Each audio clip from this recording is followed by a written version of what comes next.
Vous êtes à la recherche d'informations pour pouvoir créer votre site, votre blog, votre e-commerce, peu importe. Mais vous avez besoin, soit pour créer une entreprise, soit parce que vous l'avez déjà et que vous voulez vous développer, besoin donc d'un site, et vous ne savez pas encore dans quoi vous aventurer. Donc on va commencer par faire une première approche, histoire de vous donner une direction à prendre, faire un choix de départ qui va vous permettre d'avancer dans vos recherches et dans vos actions. Alors, il n'y a clairement que 2 manières de créer un site, un blog, un e-commerce, peu importe. Il n'y a que 2 manières pour créer un site. La première manière consiste à prendre un prestataire. Ce prestataire, ça peut être un freelance, quelqu'un qui travaille tout seul, ou une agence. Il y a tout un tas d'agences que vous trouverez sur le web, comme les freelances, vous en trouverez tout un tas sur des plateformes, qui peuvent vous créer un site web. La fourchette de prix est extrêmement large, dans la mesure où, bien évidemment, c'est une histoire de qualité, c'est une histoire de travail fait sur votre site, selon vos attentes, vos besoins, etc. Mais pour avoir un minimum de qualité pour votre site, vous devez compter à minima un montant à 4 chiffres. Donc ça peut être 1000, 1500, 2000 euros. Ce serait plutôt la moyenne si vous voulez avoir quelque chose de qualité, quelque chose qui soit fait sur mesure. Alors, les avantages avec cette approche-là, c'est que vous n'avez rien à apprendre. Bien évidemment, vous n'avez rien à faire, ou presque. C'est livré rapidement et vous êtes accompagné. Dans cette approche-là, le gros avantage, clairement, c'est que il y a quelqu'un pour faire le travail. Il y a quelqu'un qui va vous donner des indications, qui va vous demander des informations pour pouvoir savoir ce que vous attendez et faire ce que vous voulez.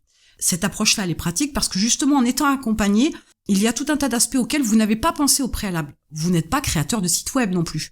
Donc, cette personne-là, elle, c'est son job, ou l'agence, peu importe. Elle sait ce qu'elle fait, elle sait ce dont elle a besoin en termes de couleurs, d'architecture, de logo, de contenu, etc. Et elle va pouvoir, grâce à ces questions, savoir ce que vous voulez et faire effectivement le travail que vous voulez pour avoir le site que vous souhaitez. Ça, c'est quand même un avantage non négligeable. Les inconvénients, c'est que d'abord, il faut un budget. Faut-il encore que vous ayez ce budget-là en main?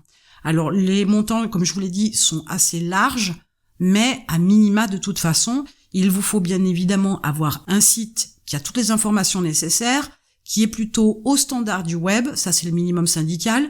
Il faut aussi qu'il soit responsive, autrement dit qu'il s'adapte en fonction de l'écran sur lequel on le visionne, tablette, smartphone ou un ordinateur de bureau ou un portable. Bref, il doit avoir certaines qualités pour pouvoir s'afficher rapidement. Ça rentre plutôt dans les critères qu'a Google d'évaluer la qualité de votre site. Il y en a tout un tas, mais celui-là très clairement est important puisque si les gens attendent que vos pages s'affichent sur leur écran quand ils consultent votre site, s'ils attendent de trop, ils partiront. Et donc, vous les perdrez. Du coup, l'intérêt d'avoir un site s'étiole, puisque si, effectivement, cet outil-là ne fait pas son job de récupérer des coordonnées, etc., ou de vendre, eh bien, dans ce cas-là, forcément, vous serez déçu du retour de l'investissement que vous aurez fait dans votre site. Bref, il y a quand même tout un tas de choses comme ça, tout un tas de critères importants pour votre site, mais le professionnel, il est là pour vous aider, pour vous aiguiller. Mais comme je vous l'ai dit très clairement, le gros avantage, c'est que vous n'avez quasiment rien à faire. Vous devez vraiment avoir cette approche-là qui fait que vous allez être aiguillé et que ce n'est pas vous qui allez faire le travail. Donc ça, c'est vraiment un gros avantage. Ça va vous faire gagner bien évidemment beaucoup de temps parce que ça va être livré assez rapidement. Mais il y a aussi des inconvénients qui sont le budget, on l'a vu. Mais n'oubliez pas quand même que vous allez devoir toujours faire appel à cette personne ou cette agence dès que vous voudrez faire une modif.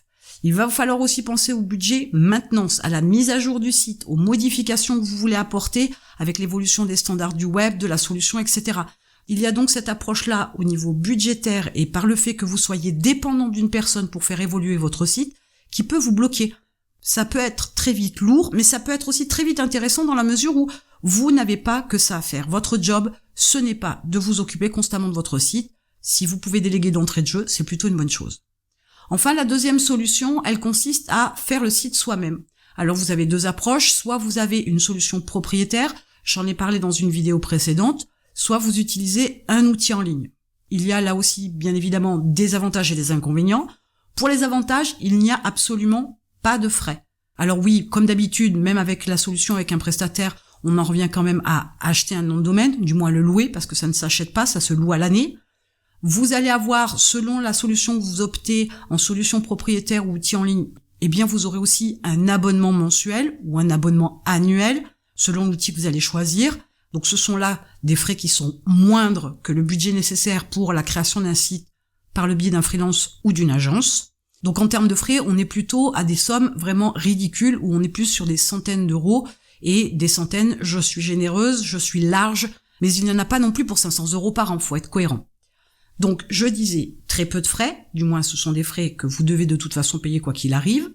Vous avez la possibilité de prendre votre temps pour faire votre site, vous avez le temps d'y réfléchir, le temps de voir ce qui vous va pas, de faire des tests, de ne pas vous précipiter dans vos choix, de pouvoir vraiment choisir ce que vous voulez, de pouvoir lâcher votre créativité au niveau de votre site. C'est quand même un avantage non négligeable selon l'activité une fois de plus, mais selon toujours pareil, l'objectif pour votre site. S'il y a une urgence, le faire vous-même, ce n'est pas forcément la meilleure option. Donc les inconvénients, c'est clair que si vous devez le faire vous-même, ça prend énormément de temps. Certes, vous pouvez prendre votre temps, mais ça va vous prendre énormément de temps à le faire. Ça va nécessiter que vous soyez en phase d'apprentissage. Il faut apprendre l'outil, apprendre à l'utiliser, puis apprendre les bonnes approches pour pouvoir créer votre site web, les conditions nécessaires, etc., les standards du web, être en adéquation avec ce qui se fait, le remplir d'informations importantes pour vous, mais aussi importantes pour les moteurs de recherche, et clairement importantes pour votre cible. Vous allez y passer bien évidemment beaucoup d'heures, beaucoup d'énergie, et il va falloir vraiment vous baigner dans le système pour pouvoir apprendre tout ce qu'il y a à apprendre. Et je peux vous garantir que ça prend énormément de temps et que ça peut mettre vos nerfs à rude épreuve. Et peut-être qu'en plus même, l'approche informatique qui peut être un petit peu rédhibitoire au début pourrait clairement vous mettre des bâtons dans les roues. Donc c'est vraiment une approche qui nécessite que vous vous impliquiez en profondeur et que vous soyez vraiment sur la phase d'apprentissage, sans compter les tests que vous allez faire, les erreurs que vous allez faire, etc., etc. Donc vous voyez que dans les deux approches, il y a deux façons de voir les choses. Il y a des avantages et des inconvénients, et c'est déjà la première question que vous devez vous poser. Est-ce que vous voulez le faire vous-même, ou est-ce que vous voulez prendre un prestataire?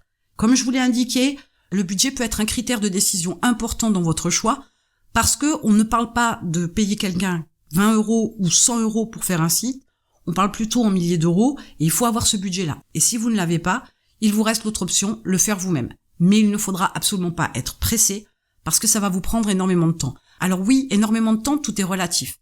Selon l'approche que vous avez au niveau de votre site.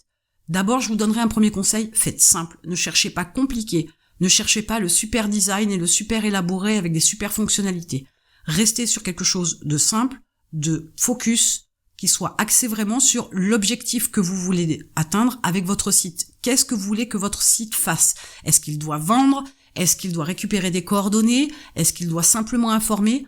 Tout est en fonction de l'objectif, mais restez simple. Ne cherchez pas à mettre trop de fioritures, trop de fonctionnalités, allez direct à l'essentiel.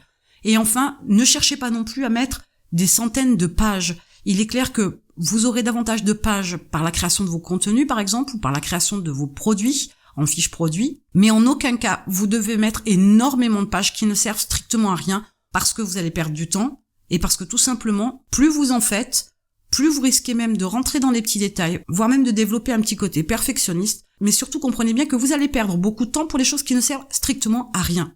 Restez concentré sur votre objectif, ce que doit faire votre site, et mettez-le en ligne rapidement, n'attendez pas. Ne vous inquiétez pas, en envoyant votre site à vos amis, vos connaissances, etc., s'il y a des bugs, s'il y a des dysfonctionnements, ne vous inquiétez pas, ils vous feront remonter l'information, c'est comme ça que vous pourrez vous corriger. Voilà, maintenant vous savez comment vous pouvez créer un site web. Vous n'avez que 2 manières possibles d'avoir un site web. À vous de faire votre choix. Et en attendant, je vous retrouve de l'autre côté.